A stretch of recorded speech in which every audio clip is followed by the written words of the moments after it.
నీకు ఇష్టమైన వాళ్ళు ఎప్పటికీ నీ పక్కనే ఉండేలా చేసుకో. ఏ పరిస్థితి ఎదురైనా నీకు ఇష్టమైన వారిని నువ్వు ఎప్పటికీ వదులుకోకు. ప్రతి కథకి ఒక ముగింపు ఉంటుంది, కానీ జీవితంలో ప్రతి ముగింపు ఒక ఆరంభమే. మనల్ని మనం కాపాడుకోవడానికి ఇతరులపై నింద వేయకూడదు. కాలానికి నిజాన్ని నిరూపించే శక్తి ఉంటుంది. విన్నది అంత త్వరగా నమ్మకు, ఎందుకంటే నిజానికంటే అబద్ధానికే వేగం ఎక్కువ. మనల్ని మెచ్చుకునే వారందరూ మనవారు, తిట్టేవారందరూ పరాయివారు అనుకోకూడదు.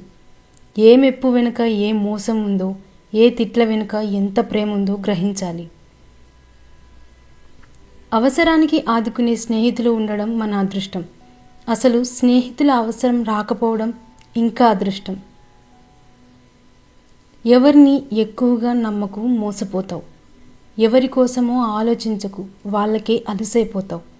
ఎక్కువ విలువ ఇవ్వకు, గౌరవాన్ని కోల్పోతావు. ఎవరిని ప్రశ్నించకు, శత్రువు అవుతావు.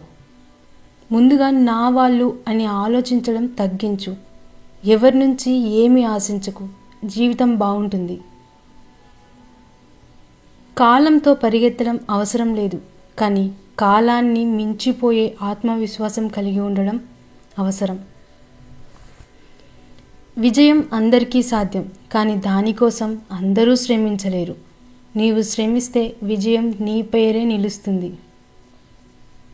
విజయానికి పదాలు అవసరం లేదు, నీ పని నిన్ను మాట్లాడిస్తుంది. నువ్వు పడిన కష్టం కనిపించకపోవచ్చు, కానీ నువ్వు సాధించిన ఫలితాన్ని ప్రపంచం గుర్తిస్తుంది. మన లక్ష్యం పట్ల మనకే నమ్మకం లేనప్పుడు దాన్ని సాధించడం అసాధ్యం. మొదట నువ్వు నిన్ను నమ్మాలి. ప్రతిరోజు కొంచెం మెరుగయ్యే ప్రయత్నం చెయ్యి, ఎందుకంటే పెద్ద మార్పులు చిన్న చర్యలతో మొదలవుతాయి. నీ ఆలోచనలు నీ చర్యలు అవుతాయి, నీ చర్యలు నీ అలవాట్లు అవుతాయి, నీ అలవాట్లు నీ వ్యక్తిత్వాన్ని నిర్మిస్తాయి. కాలాన్ని నువ్వు నాశనం చేస్తే అది నిన్ను నశింపజేస్తుంది, కానీ నువ్వు సమయాన్ని గౌరవిస్తే అది నీ విజయాన్ని నిర్మిస్తుంది. ప్రతి క్షణం ఒక అవకాశం. ఏది నీ జీవితాన్ని మారుస్తుందో తెలియదు, కాబట్టి ఏ అవకాశం వచ్చినా పట్టుకో. నువ్వు చెల్లించే ధైర్యమే నీ కలల విలువ. అది కాకుంటే కలలు కల్లలే అవుతాయి.